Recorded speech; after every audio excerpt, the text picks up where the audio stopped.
All right, guys, in this video, we are going to talk about how to assemble a Blackmagic Pocket Cinema here at the Block Church and what our whole setup looks like. And so let's dive right in.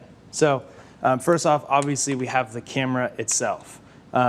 We use the Tilta cage, which is going to be already assembled to the camera when you see it. All of these have these like dots to show you where to put the adapter on and then like where to twist it to. And so you'll kind of like feel that once you play around with it a little bit. Let's put on the base. And so right here we have a base that should come assembled just like this. And so it has a tripod plate on it. It has a battery adapter to it. It has these two rods.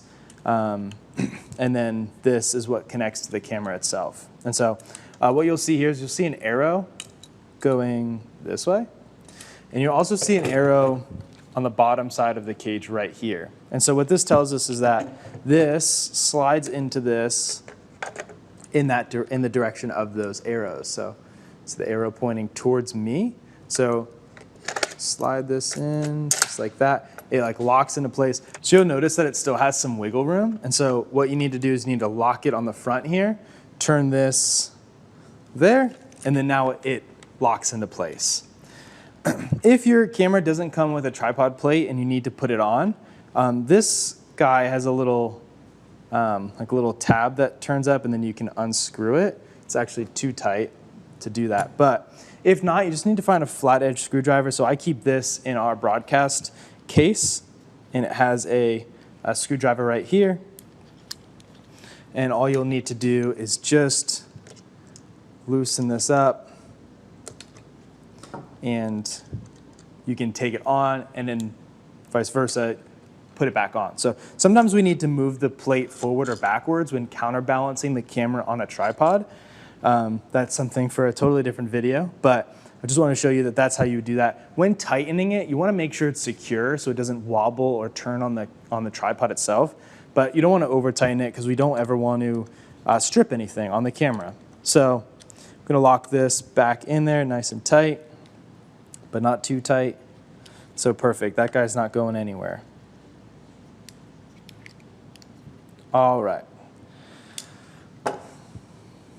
So next, we can put on our solid state holder. And so what this is right here is this is a little clamp that goes onto what we usually put it on this left side of the camera. You're gonna screw that in, not super tight because you need to still slide this solid state in here. So that the USB-C is on this side, and then now that it's in, you can clamp it down all the way. Screw that so it's nice and secure. And then this USB-C cable is like screwed into the cage right there. This can always stay on there. Same with this HDMI adapter. You don't ever have to take that off. So USB-C right into there. So what you're gonna do is you're gonna slide this top handle into this center shoe right here. This knob can kind of pull up, and what you're going to do is you're going to line it up to a thread. So once it gets lined up to a thread, you can clamp this down right there. So now it's nice and secure. This is a side handle, and so you'll see a plus and a minus. Let's see if I can, yeah, right there. Plus and minus. So you want to screw this so it's more towards the minus side, and these black bars are spread apart from each other. Actually, I'm going to wait to do that because it's going to go over top of all these connections, and I need to make sure that my camera is going to get powered from the battery holder. So what we use for that is we use a D-tap cable, plug it right into this. It says 14.8 volt. So you push that into there. It's a nice, secure fit. And then this cable goes into the camera.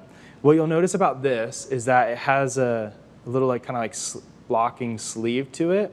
When taking this cable out of the camera, you got to make sure to pull this back all the way and not just yank the cable from the not just yank the cable from the cable, but actually pull this back and unlock it from the camera.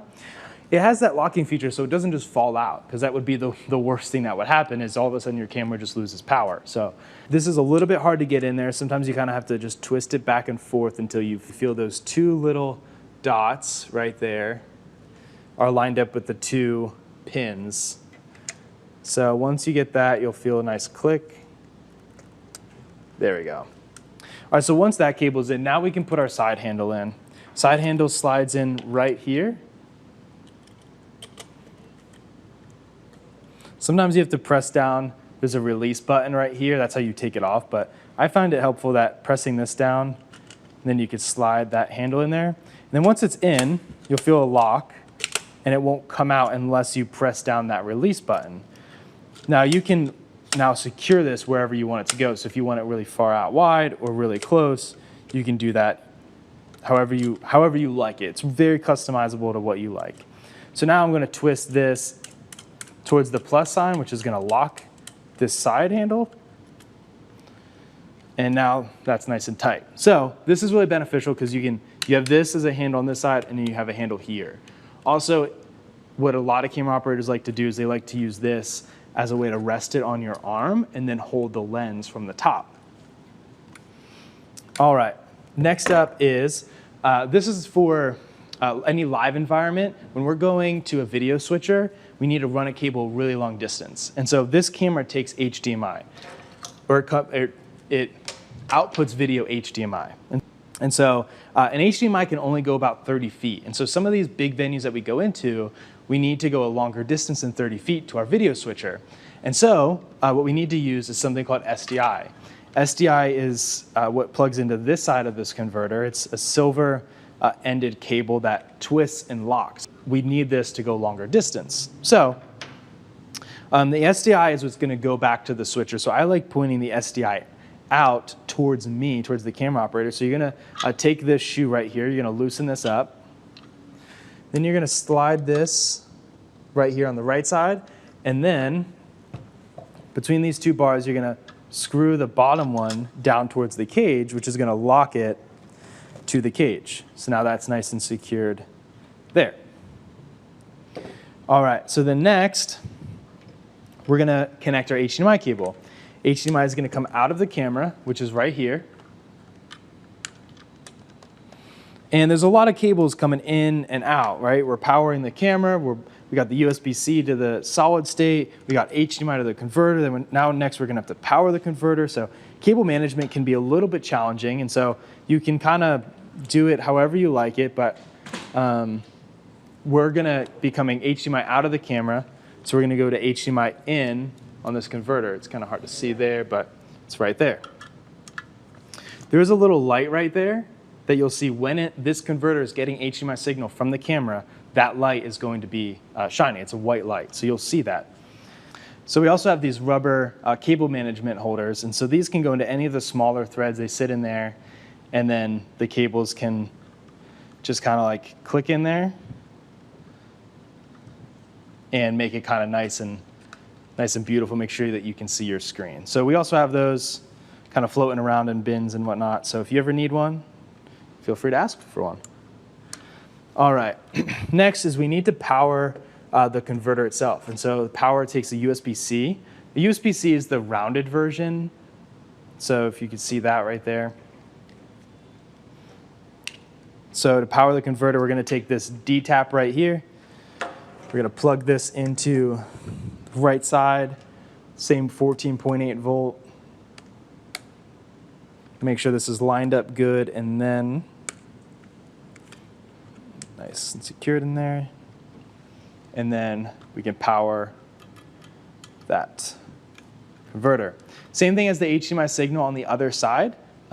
This has a white light that will show you that this is getting power. So that's important to know in case we're trying to troubleshoot something. If for some reason we're not getting video signal to the switcher, you're going to want to look at these types of things. So other thing to be aware of is this converter can go either HDMI in and SDI out, or SDI in and HDMI out.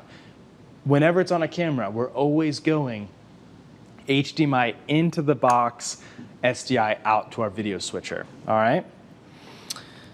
Next is we're going to connect our battery. And so we have a V-mount battery. So you can see that's a V right there. Obviously, they call it a V-mount battery for that reason. There's a bunch of pins on that bottom side that then connect to the pins right there. And so what you're going to do is you're going to line this up. You're going to slide that to the back there. And you'll see you'll get a power light indicating that the base is getting power. If you do not have the power cable from the base to the camera, your camera is not going to be able to turn on.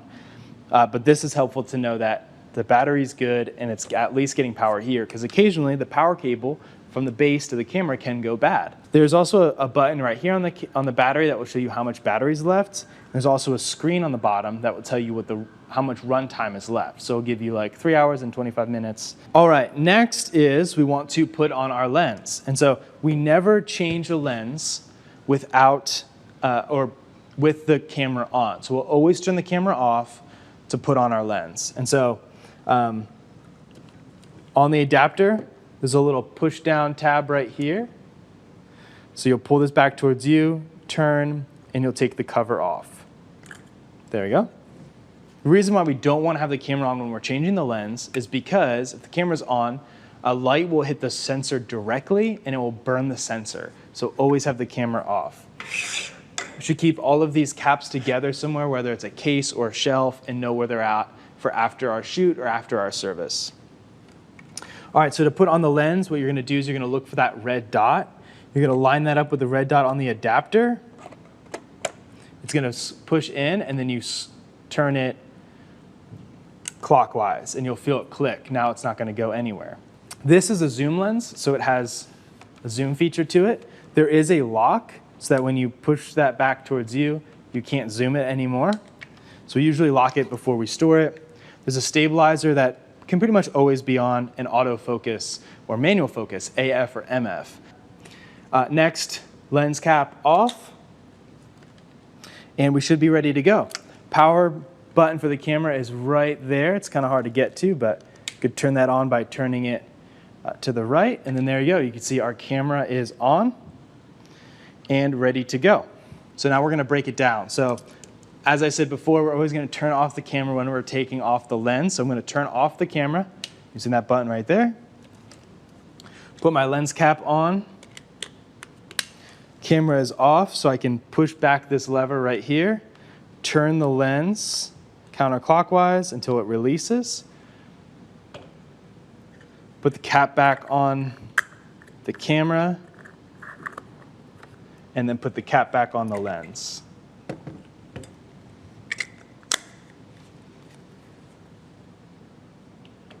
All right, next we could take off the battery. There's a release button right here on that base. To press that in, releases the battery. You can take off our converter, so HDMI off. All right, USB-C to DTAP. Converter, gonna unlock it using that ring right there. Unscrew that.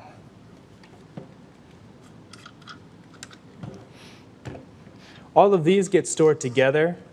HDMI, converter, DTAP, all get stored together. You'll see they're labeled for each camera 2. This camera is labeled right here, camera 2, so you always want to match those up. Next, disconnect this USB-C. Take off our solid state and our solid state holder. For the top handle, you're going to unscrew this gold lock, and then you're going to pull up, which allows it to fully disconnect from the thread, and then you can pull out towards the lens. All right, next is our side handle. So you're going to screw this to the minus. See those black parts separating, and then you're going to press down on that button right there and pull it out. DTAP to power directly into the camera. Remember, you're going to have to reach into here. You have to reach into here just like that and pull out that connection right there. All right, and then last thing is we're going to slide this camera out using that lever. So once it's unlocked from the front, you push this lever in and slide it out.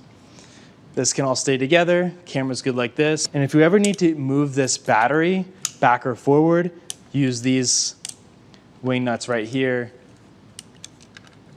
What you do is you loosen them up, then you push the rods out, plate in, however it works best for you. So sometimes we have to do that when counterbalancing between the weight of the lens and the battery on a tripod. So that is how you assemble and disassemble a pocket cinema here at the Block Church with our whole setup. So thanks for watching, and just let us know if you have any questions.